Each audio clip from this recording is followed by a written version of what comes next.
Okay, so dear Dharma practitioners, be comfortable yourself and relax your body. So keep your back straight, make head straight in one line and your right palm on your left. And gently close your eyes and bring your attention to this bell sound. Also, while you're focusing to the sound, mentally relax your body, relax your mind, and relax your breathing with your thoughts. So do nothing extra. Just follow the sound, please.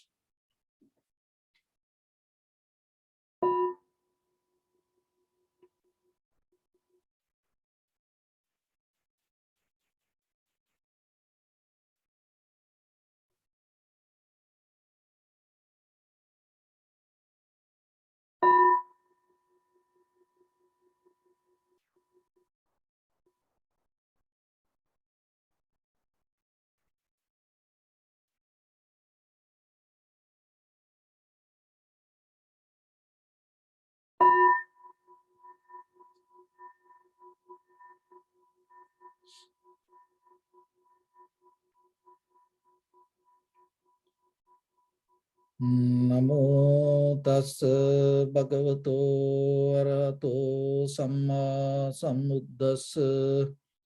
Namo tassa bhagavato arahato samma sambuddhassa. Namo tassa bhagavato arahato samma sambuddhassa. Homage to the Blessed One, the Exalted One, the fully Enlightened One. So, dear Dhamma practitioners, before we start our practice session, we'll take few minutes to understand how this meditation can help for us to develop our inner awareness. So, when it comes to meditation, the very connotation of the meditation is cultivation of the mind. And here we use two different methods. One is tranquility meditation, other one is vipassana meditation. So the tranquility meditation is the foundation and it's give the clarity for our mind to organize thoughts and develop it as a collective awareness. And the vipassana or the insight meditation, with that collective awareness, we deeply, thoroughly observe our own inner happening. The mind, the feelings, the sensation, and the phenomena. So this kind of things. And come to a very clear understanding how things come to be as they are within our own inner experience. So when it comes to that, and as you know, when the Buddha started this teachings, one thing mainly mentioned, that is the suffering. So when it comes to Buddhism, the major important word that we always explain, suffering. And why we have to understand the very meaning of suffering? Because when it comes to today, the world understood it in a very wrong way. Because we mostly try to understand the suffering through the physical experience. So the suffering is nothing to do with this physical experience. And as example, when it comes to suffering, very easily we think about the pain. But if you look very physical pain, there are a lot of people enjoy the physical pain. Even sometimes for some person, if it is difficult, as example, drinking hot water. And sometimes maybe you can't drink any tea or coffee when it's too hot. So then you think it is kind of like a painful experience. But there are some people, they need very hot, and sometimes they order with the extra hot coffee. And then sometimes eating chili.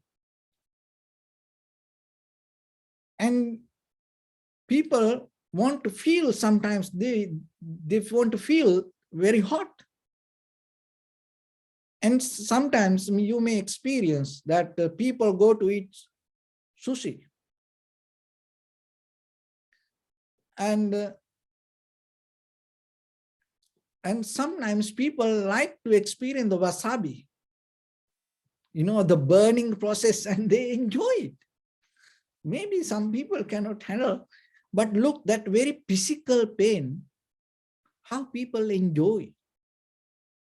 And when it go to the pain or the suffering, sometimes if you try to understand it physically, then you cannot get the idea what is the meaning of suffering.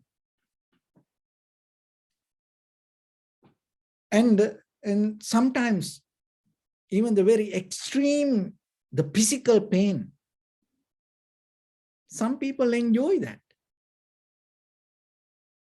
So then how you can see that physical pain is the meaning of suffering? Then because how then some people enjoy it? And then what is this suffering? It's totally about mental state. Is another way called unsatisfactory nature. That when you have this unsatisfactory nature itself, your mind going to be always in a struggle mood, fighting mood, always resisting mood. There is no way to settle down. Unsatisfaction. So if you look at the human history, how this unsatisfactory nature going to be always for each and everyone, it is common. Sometimes look the history. Like 100 years ago, we didn't have this kind of opportunities to have this kind of communication. And today we have it. And rather than sometimes appreciating it, how many times we complain about it? And just imagine that 100 years ago, just ordinary people, they didn't have ability to travel through air, like a flight, taking a flight and go to other country. Mostly many months they used to travel through the ocean. But today, within one day, you can go from this place to another country. But look, when people fly, sometimes most of people, and when they talk about the flying and how their journey, they mostly complain about the small seat and the food. Forget about this, 36,000 feet high, and you fly from this country to, other side of the world, but you more unsatisfied about the food that you eat inside the flight. And maybe your elbow room, whoever used to be next to you, when you go to the other side and you complain, you didn't sleep, you didn't stretch your legs a little bit. Those people complain about that. It's funny when it comes to our life.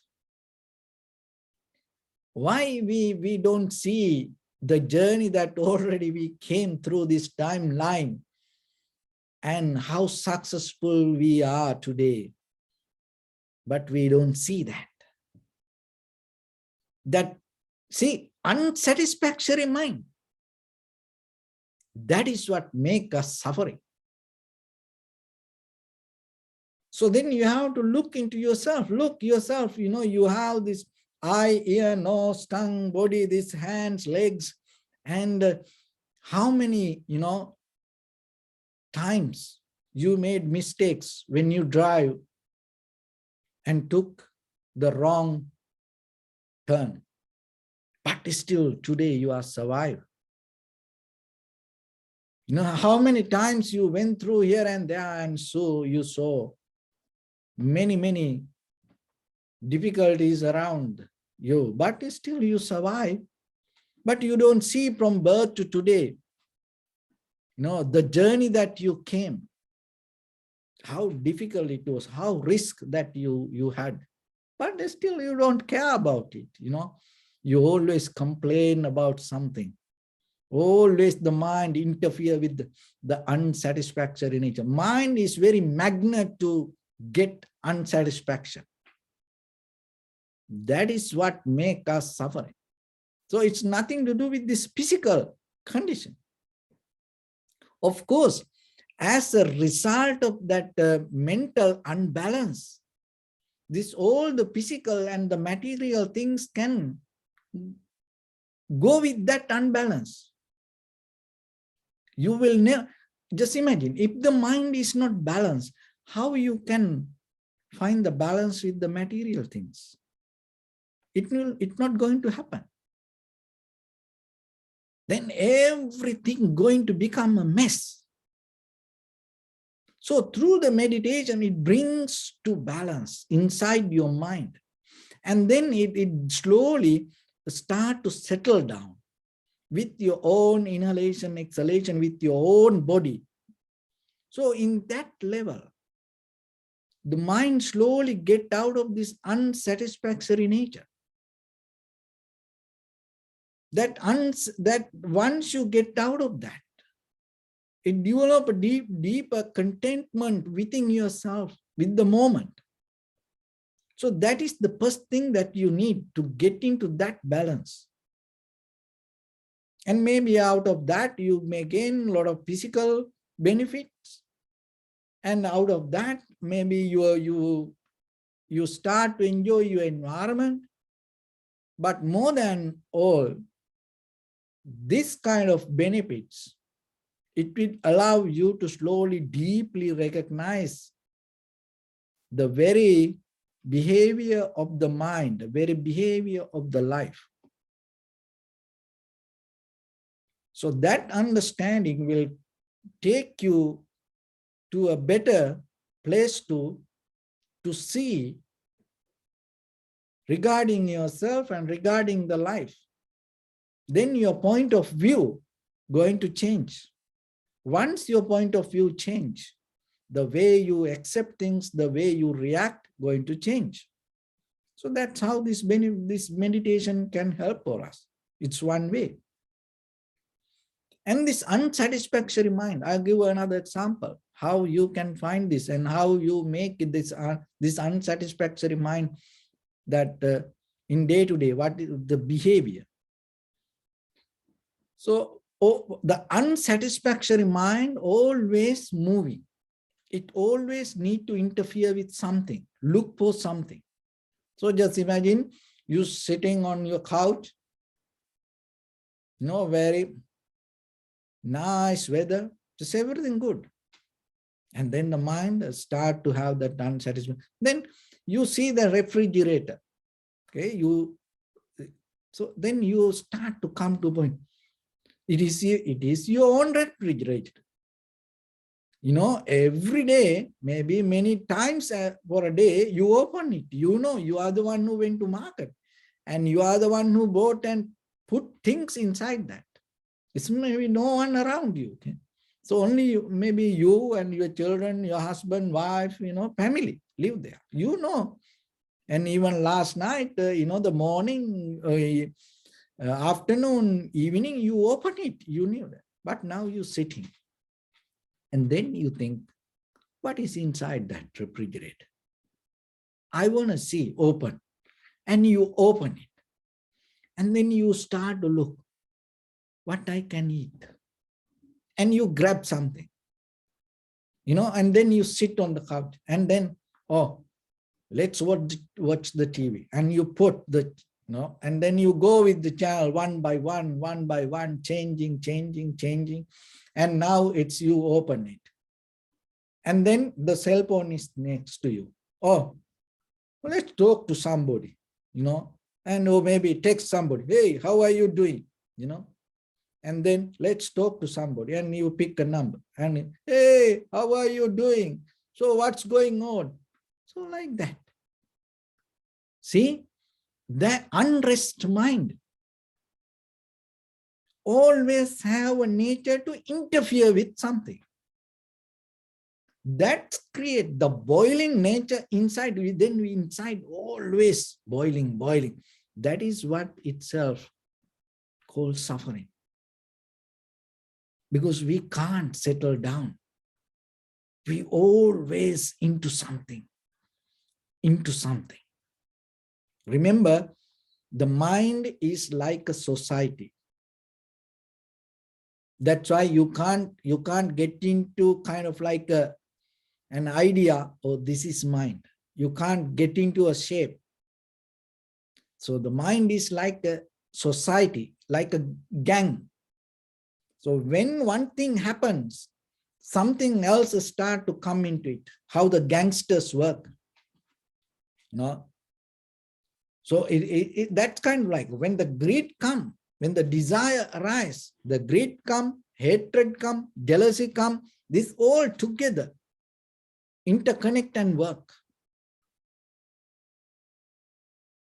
So then, if you always become like that, your mind, your body itself, I give a simile, itself kind of like an unrest neighborhood or the society, just the kind of like controlled by gangsters, very wild, dangerous gangsters. So how about when you have the insight like that way? What will happen? Just imagine how your whole blood, the nerve system, the other organs start to react when the mind become like that wild, very dangerous, gangster neighborhood. So when the desires, the anger, hatred, jealousy, wanting, unsatisfaction, comparison, just imagine this everything come together. What will happen? So that is what itself this suffering does inside us. It's nothing wrong with anybody. It is not doing by anybody. It is the very behavior of this body. If you go with it, it has a way to take you to, hell. Even you go to hell, it's not going to end. It's going to take you to more deeper. So then, once you understand this nature, you start to settle down with without going against it, without hating it, understanding the nature, you start to settle down. So you use the mind itself to protect the mind. It's like the security guy work for the company. Just imagine, company pay for the security guy, and he's belong to the company. He's a work for the company. And then the security guy need to watch that all the things belong to the company. Even though he's a security guy, he can't go to another neighborhood and watch or interfere with that things and telling, oh, I am a security guard and that from that company pay for me, because of that I come and do the service for you. No. So you use your own mind to observe and recognize your own thoughts. And once you're able to settle down with that, little by little, you start to develop the calmness. So that calmness will little by little take you away from this unsatisfaction. And once you have it, the clarity going to be there. And once you have that clarity, it also kind of like a society or the neighborhood. And then that's very serene, calm, relaxed, very friendly neighborhood you create. So how about that kind of neighborhood? And once the mind once the inside become like that in you, your all the bloods, all other organs, and start to feel some kind of comfort. So who going to get the benefit out of it? You are itself gaining the benefit. You can name it as a health, but it is more than the health. So then remember, this meditation itself is a kind of like a self-protection, and another way, it is the best way to self-development. Day by day, that you develop this method, and it to another way called cultivation of the mind with the awareness. And the very beauty of the cultivation of awareness, it is irreversible. It cannot go backward. It always go forward. But it doesn't mean it go like incline way. No, it's not the decline. It's a gradually more step by step.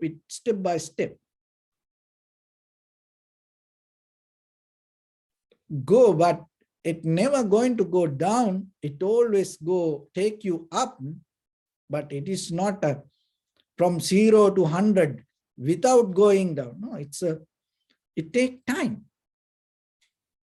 So that's why the practice is very necessary. So in day-to-day life, when you practice, then remember, it deeply nourishes your awareness, and it will help for you to slowly, little by little, to get out of this inner suffering.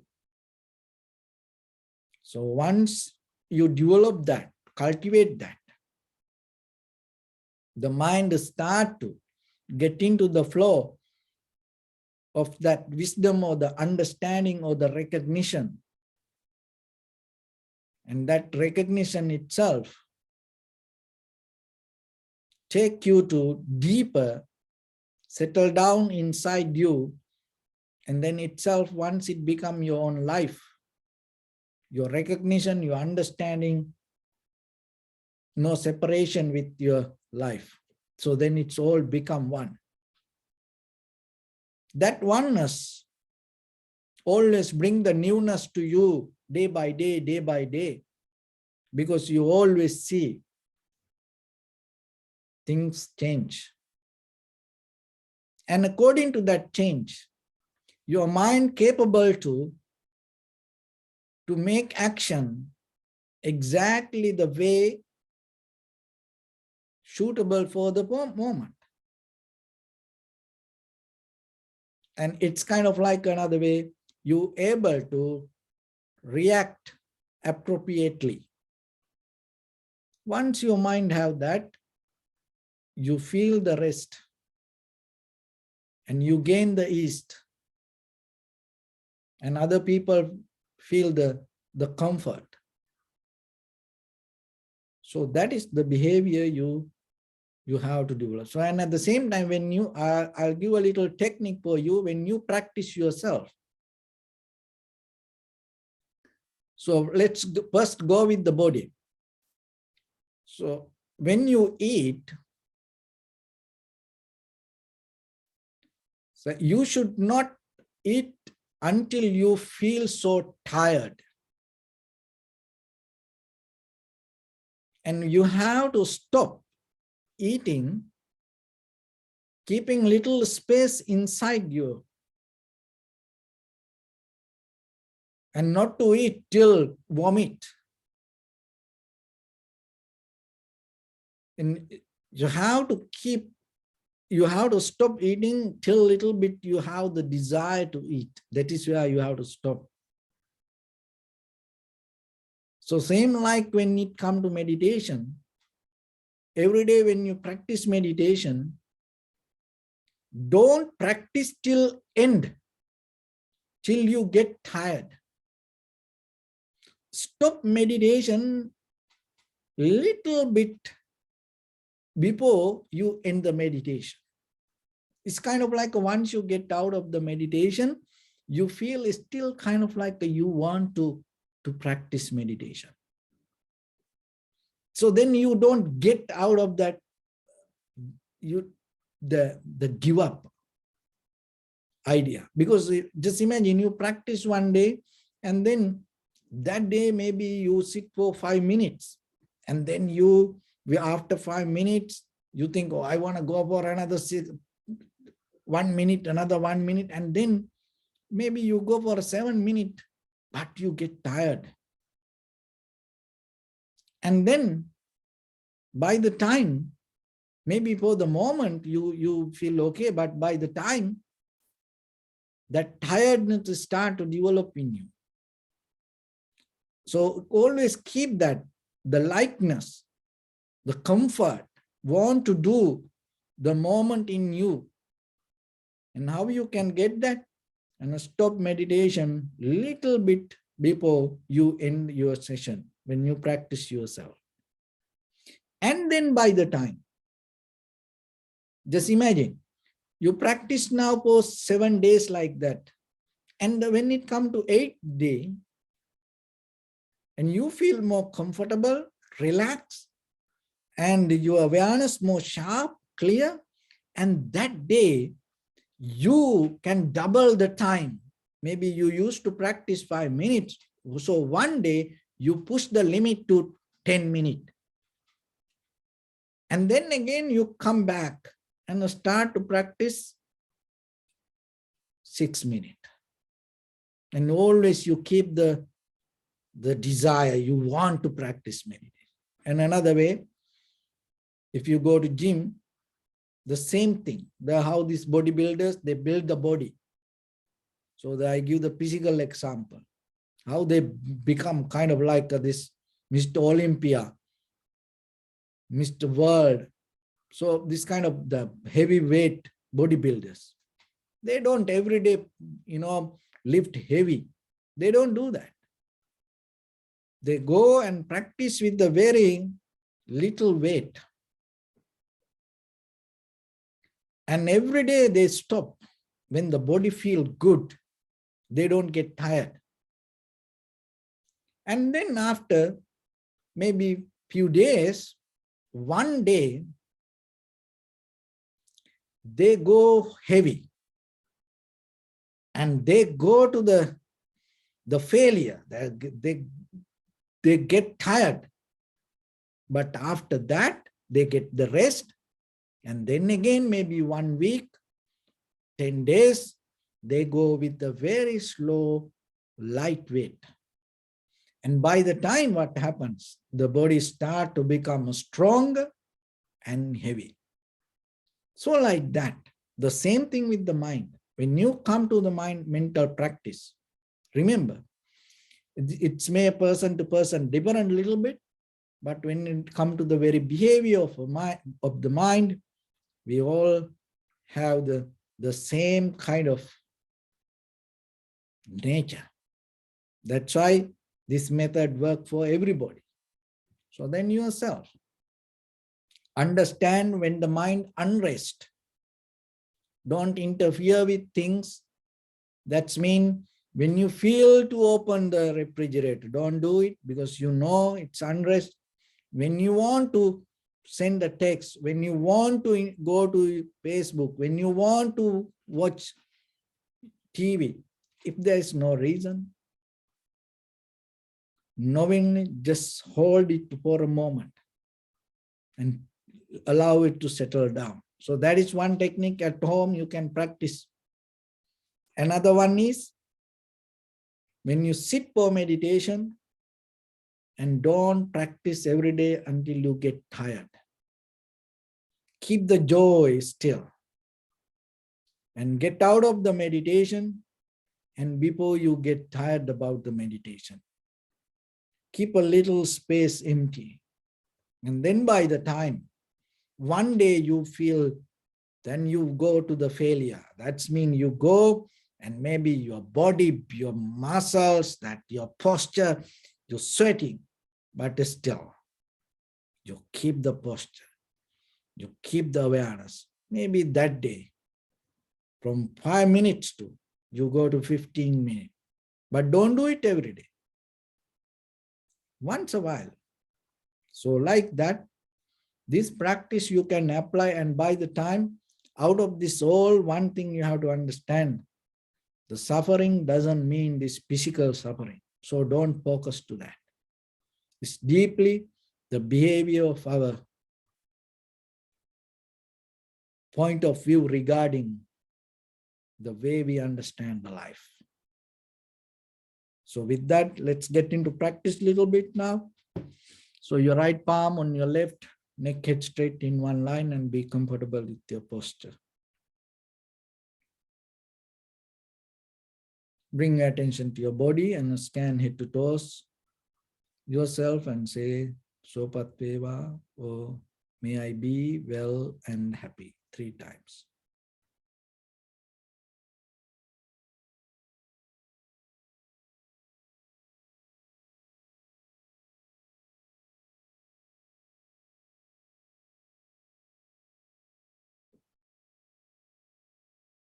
Take a moment and think. We gathered here in this moment to practice this ancient meditation technique.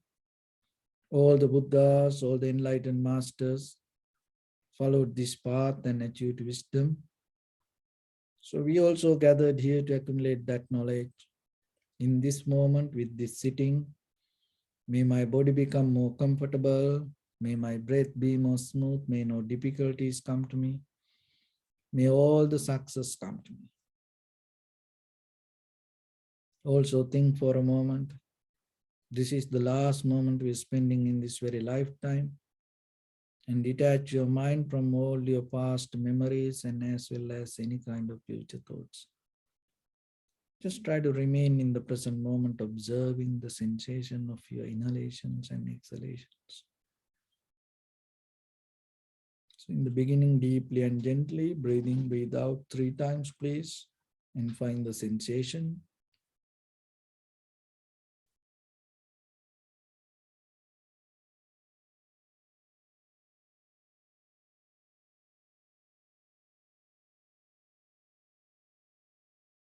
And allow your inhalations, exhalations happen itself. And when it happens through the sensation, recognize it. Do nothing extra.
Bring attention to your body, please. Observe your posture.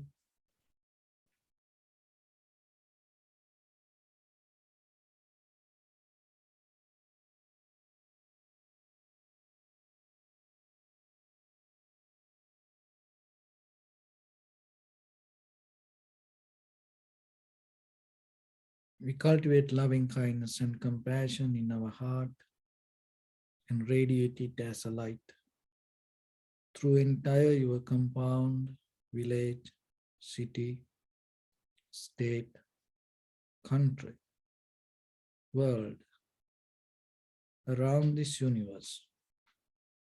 Also, as far as you can, through galaxies, other planets, stars. Reminding yourself like this with clear intention, mentally repeat after me. May all living beings in this universe be well and happy.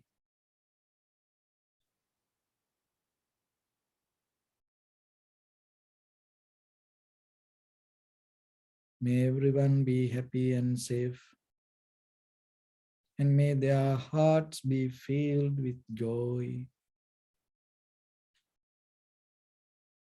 May all living beings live in security and in peace. Beings who are frail or strong, tall or short, big or small, visible or not visible, near or far away.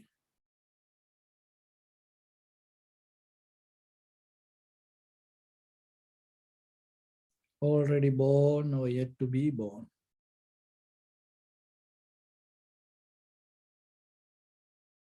May all of them dwell in perfect tranquility.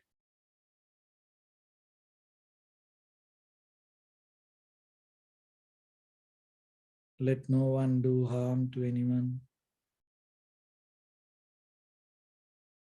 Let no one put the life of anyone in danger.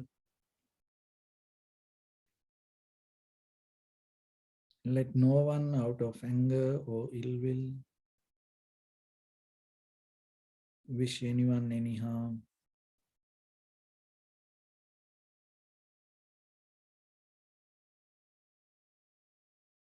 Expand the loving kindness and compassion beginning from your heart.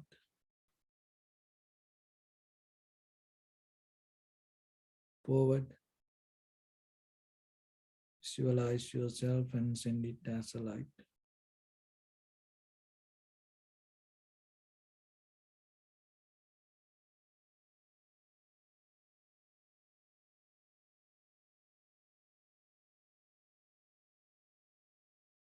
To your backside,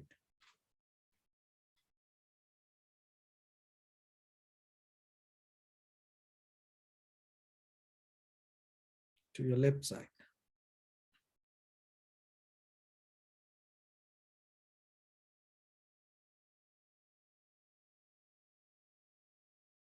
and to your right side,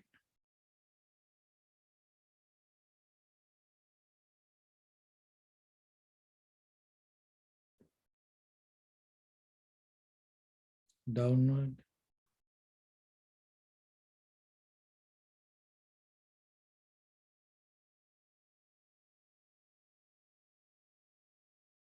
and upward.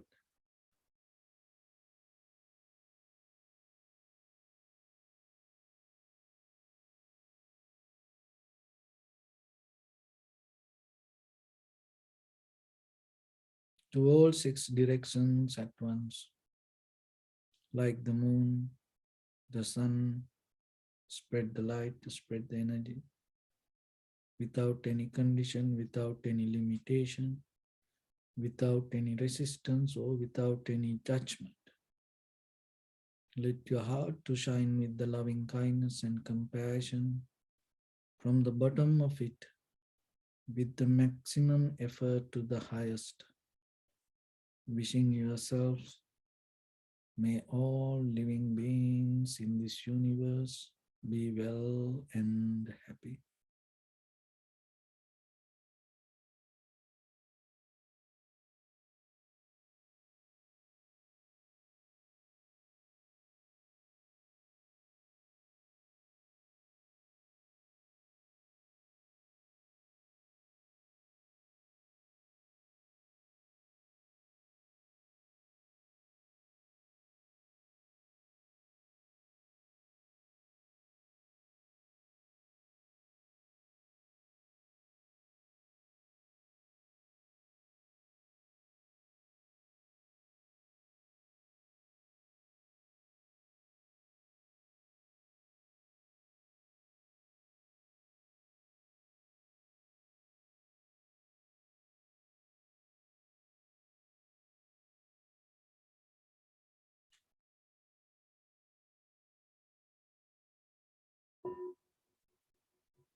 Say sadhu, sadhu, sadhu.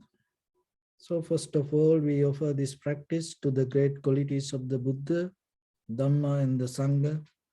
And also by the power of this meritorious deed, may all of us attain to the supreme bliss of Nibbana. May all your guardian angels and deities will receive these merits and increase their longevity and protect all of you from any kind of planetary influences or any ill effects.